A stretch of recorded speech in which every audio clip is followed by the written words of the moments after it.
Oh,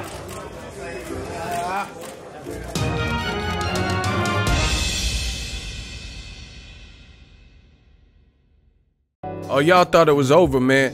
Deontay Wilder wasn't gonna let Tyson Fury get away with that $100 million bragging. You know, make sure you smash the like button. What up, Fight World? It's your boy Ego, and I'm back with some more boxing. Make sure you smash the like button. Also, subscribe to the channel for the latest and greatest in boxing if you want to become part of the gang. Notification gang, please hit the bell icon. Shout out to the super chats, channel donations, the Venmo donations, and the Patreon family. We working. If you'd like to purchase Box Fan Expo tickets, you can do that. I am an affiliate, helps the channel. Link in the description, and it runs concurrent with the Canelo Jacobs I Was Born Ready fight May 4th, which is a great middleweight unification. We got a lot of changes on the channel. Hope you guys like the feng shui. This is one of my new layouts, one of my new setups. Know where you've seen this first. If you see people start copying my shit, you know, just know where you got this from. Tyson Fury, heavyweight. He's been in the news recently.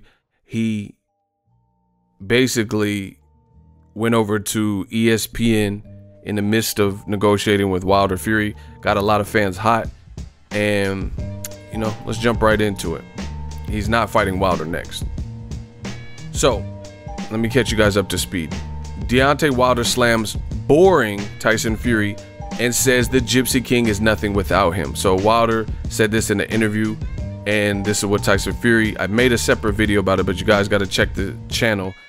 Tyson Fury says, Deontay Wilder, is that why ESPN gave me the $100 million deal and not you? What you mean? What you mean is you're nothing without the Gypsy King. That was a little too enlarged. Pause. What you mean is you are nothing without the Gypsy King, you big dosser. You know, so you know Wilder had to respond to that. So we'll see what Wilder's talking about. This is what Deontay Wilder had to say. Subscribe, hit the like button for the latest and greatest. You know, Wilder and his girl, they made the cover of a magazine. Shout out to them. This is a good picture. I'm not familiar with the magazine though, JMG, but it's a lifestyle magazine. So,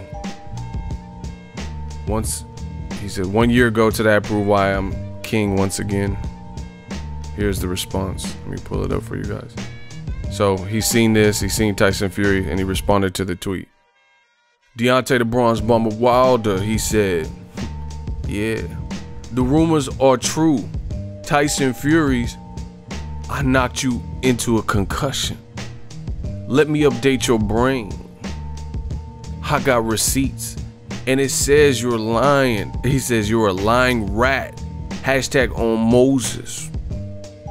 Oh, Wilder's so frustrated right. I'm so frustrated right now. He said, we'll see who needs who, and I'm telling you, it's going to hurt, but you'll get over it. Meanwhile, let me drop this receipt. Hashtag excuse me. Oh, he said excuse me. See, this is some new media shit. We like them receipts. Yeah. Let's see what he... Well, it's a multi-year deal, and the 80 million figure, right? Pounds or dollars, I don't know where that comes from. I presume that if all the fights that we are contemplating take place over the period of the contract, that Tyson Fury will end up earning upward of $100 million. But that, you know, to use that figure and say that it's a certainty is just not accurate. Oh, wow. So he posted a receipt. So that's from Bob Arum. I tried to tell Tyson Fury. He's basically saying it's possible that you can end up with excess of 100 million, but you can't use that as like the baseline figure. You get what I'm saying? So basically, like, think of it of a retail job, just like a retail job. Your hourly wage, how much you get, you know, just for showing up. You work 40 hours a week, punch in, punch out, get paid bi-weekly, 80 hours every 2 weeks. how much you're getting on your paycheck versus, you know, how much you'll get if your store hits a bonus, you know? That's the difference. This is what Deontay Wilder said. Stop being a clout chasing hoe at Tyson Fury. Your boss said that's not even close to being accurate. In fact, that deal was made off the hopes of a rematch with me. And if I don't bless you again, you're fucked. You big, boring, no power hashtag dosser. I'm the champ. But hey, don't take my word. Just wait. Oh, shout out to the Boxing Voice for it. It looks like that's the original interview with Bob Arum that said that. You know, it's going down. Let me tell you my thoughts. I got to give you my thoughts. Hold on. Let me brush my hair real quick. Hold on. Okay, hold on. We got to be camera ready, yo. So, my thoughts are this. I like Wilder. I like Fury. I was happy the heavyweight division we thought was back. But then this newfound hurdle. It was hard enough getting Anthony Joshua. It's mod, you know. I deal with reality and no fantasy contract. It was hard enough getting him, AJ, and Deontay Wilder in the ring together. And now we have another hurdle. You know, that's what I don't like. Because now it sounds like we're dealing with the standoff. You know, this is a standoff. Wilder's basically, you know, pulling rank and saying, I'm the champ. You got the deal because they expected you to rematch me, you know? And listen what Brendan Schaub said. The other news, which to me is the most frustrating thing in sports, would be Tyson Fury signing with ESPN and leaving this Deontay Wilder fight up in the air. No one had any idea. Because now out of left field, he goes, nope, I'm going with ESPN, Showtime, and Wilder goes, dude, I thought we had an agreement. We're making all this money, we're doing Barclays. This is the biggest fight in boxing. What happened to that? I always think Tyson Fury is a guy who, he's not motivated by money, he's motivated by being the best heavyweight of all time. Exactly. The only way to be the best heavyweight of all time is by fighting Deontay Wilder next. That's it. There's no other plan. You don't go over to ESPN and fight fucking bums we don't care about. You don't avoid everyone like Anthony Joshua's team has been doing. You don't do that to be the best of all time. Oh my gosh, Brendan Schaub. And see, the man fans, they're going to just say, oh, Brendan Schaub doesn't know about boxing. But they're not going to disprove and break down what he said and say what he said that was wrong. Shout out to Brendan Schaub for that. He says, you don't go to ESPN, his words, he said, you don't go to ESPN and fight bums no one wants to see you fight. Talking about Tyson Fury, you're supposed to be fighting Wilder, you know? But, you know, I think this scene right here, this is what created. Tyson Fury seems content. He got a bag. He left with the draw. Some people think he won. Some people thought he lost. Some people thought it was a draw. So he's riding high on the moral victory, and he took the money and ran. But what Deontay Wilder is saying is, you got this deal with ESPN based on our fight. You know, you got this deal based on the pretense that at some point when you was ready, the rematch would happen. And I agree with him. You know, ESPN, like, they're not gonna just fork over that. I mean, what are the realistic names that's on that side of the pond, you know, that are on that side of the street that Tyson Fury can realistically fight without working with another major promoter, you know, DAZN and Anthony Joshua, or Rematch Room, or Showtime, Fox, Premier Boxing Champs, and Wilder's side. You know, the only fights I can think of are like maybe a couple foreign fighters who have small promoters that will do a co-main event, you know, like Duco Events, Joseph Parker, Tyson Fury, which I don't think anyone really is dying to see that. You know, Joseph Parker, former champion, no longer has a belt, lost to Dillian White, was knocked down twice, you know, versus the lineal champ. I mean, is that what people are dying to see? Dillian White's going to ESPN, so that's one good fight. You know, I don't mind that in lieu of the. I'm disappointed. Don't get it twisted. I wanted to see Deontay Wilder to this day.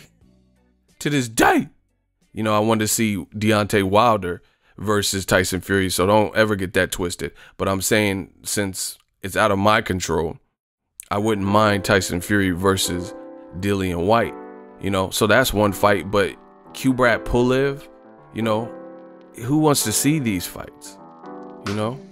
So I agree with Wilder. I think people are clamoring for what they want to see, which is Tyson Fury avenge this. You know, he admitted he was knocked out here. He said he woke up on the 4 count. You know, Jack Reese, some people say, gave him a lot of time. This needs, you know, only in America and only certain fighters that have the complexion for the protection get this type of treatment, where they could be in negotiations and pull out basically and go a different direction, and people still blame the other guy. They still say, oh, why is Wilder? Because the rumor is Deontay Wilder is going to fight his mandatory. The only reason he wasn't fighting his mandatory is because we thought we had a bigger fight. The WBC thought they had a bigger fight, you know, and they didn't want to stand in the way of a much needed closure fight, a rematch fight between the Bronze Bomber and the Gypsy King, right?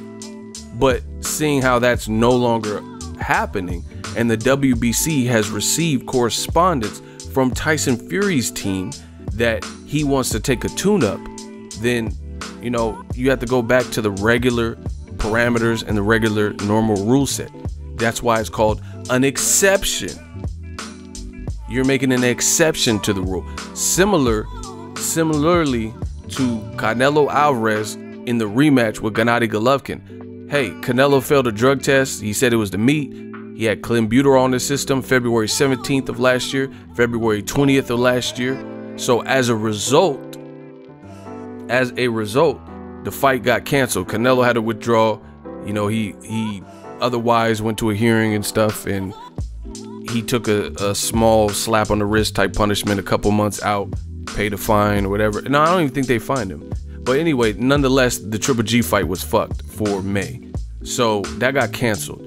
Triple G said, hey, no, guys, hey, Max, hey, I need the date. No, you know, not for future. He wanted to keep fighting on that day.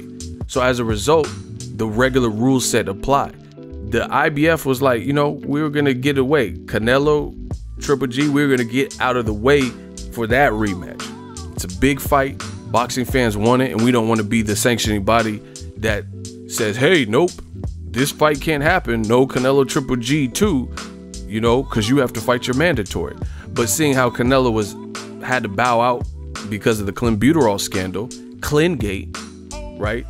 The IBF seen that Triple G wanted to keep that date, save the date for May, the Mexican date, you know, and they said, you need to fight Derevyanchenko. He says, I want to fight. This is not my fault. He pled with the IBF, so he asked for an exemption. And they said, fine, you're right. Canelo failed a drug test. It's last minute notice. You could fight Vanes Martirosyan, even though nobody wants to see that, even though he's coming off a loss to Edislandi Lara, who just scored a draw, who just came off of a loss to Jarrett Hurd, and he was coming from 154 to 160. Fine. Fight whoever you want. Fight Vanes Martirosyan. Move it from Las Vegas to California, because you know that shit wouldn't have sold in Las Vegas market. You would have paid more fees renting out one of them big ass casinos for that fight. So you took it to the StubHub, and they said fine. But after, if you win and you still have those belts, that our belt, the IBF belt, then guess what, Triple G, you must fight against Sergey Derevyanchenko, and you have to agree with his team within 90 days, right? Guess what? Triple G and his team had no intentions of fighting Derevyanchenko. So the IBF had no choice, but they were like, all right, okay.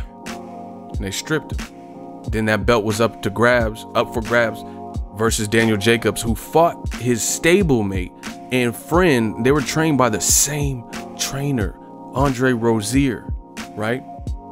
He still fought him. He's like, you know, I got to put friendships aside for this business. You know, we cool, but we didn't grow up together. So, you know, it is business. I need that title. Now you see Daniel Jacobs being rewarded. He's about to fight Canelo, you know, same situation.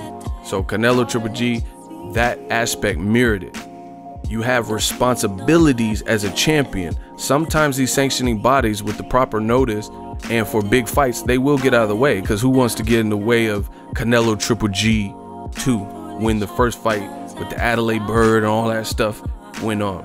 Who wants to get in the way of stopping, you know, who wants to be the sanctioning body like the WBC, who didn't allow Deontay Wilder versus Tyson Fury to take place? You know, nobody wants to be the one that like cock blocked the fight from happening. So they get out of the way for stuff like that. But since it's not happening because of Tyson Fury, right? Then guess what?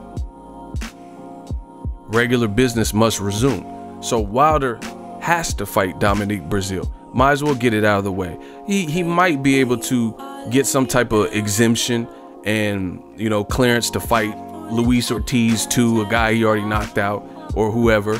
But he's gonna have a mandatory dangling, you know. Plus, is adding fuel to the fire. You might as well get your mandatory out of the way, because Dominic Breazeale doesn't like him. I was at Dominic Breazeale's last fight, and Wilder was there too, and Dominic Breazeale knocked out his opponent, right?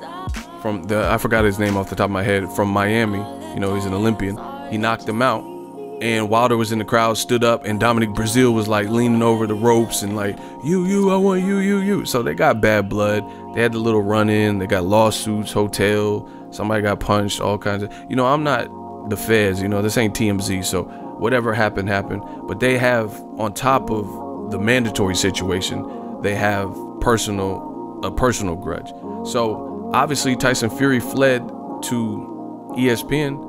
Why not take care of your mandatory? I mean, it makes all the sense in the world, you know. And Deontay Wilder probably wants to release a training camp on somebody. Might as well be someone that you have a beef. But yet and still, these dumbass fans still try to blame Wilder for it, as if he didn't want no smoke. It's clear that he wanted smoke, you know. He's coming off a draw, and he's like, all right, I could do better. I could show you the adjustment. It's Tyson Fury. It's Tyson Fury's team that didn't want the immediate rematch. But they're saying they won 10 rounds to 2, you know. And now Tyson Fury's bragging about he got $100 million. You know, he's saying he got 100. He really think he on some Dragon Ball Z shit. What was that? Wilder really think he on, look, he really thinks he on some Dragon Ball, the Last Dragon and shit. Timeout. You are the last dragon, and you possess the power of the glow. Now that's hilarious. So anyway, you still have ridiculous fans attempting, knowing what happened, knowing who fled and who wants the rematch, and you still have ridiculous fans blaming this man right here, the American champion, as if he don't want smoke. And Tyson Fury is the one that created this void. You know, they're still complaining about the Dominic Breazeale, knowing rules are rules, you know, but they make all the exceptions in the world for Gennady Golovkin versus Willie Monroe. You know, they make exceptions for those fights to happen. Stop it, bro. New media is here. All that, see, look, he's on some Dragon Ball. Wow. Oh. And Bermain Severn ain't been the same since. So, you know, salute to this man. I think he's doing the best he can given the situation. The only thing that's unfortunate for the fans with the politics and the separate sides of the streets and stuff is we gotta wait, and we don't know if these major marquee matches are gonna happen, because something's gotta give. And now it sounds like Wilder's like, all right, you on ESPN, you play me, cool, touche, you know. And now he might try to freeze out Tyson Fury. And this is the chess, not checkers game that we're in, called boxing. So you never know what's gonna happen. But you know, Tyson Fury, I think the jig is up. I think he's still a good fighter, you know, but the jig is up as far as people aren't buying just the ha-ha jokes and stuff like, oh, I'm the Gypsy King, you big dosser.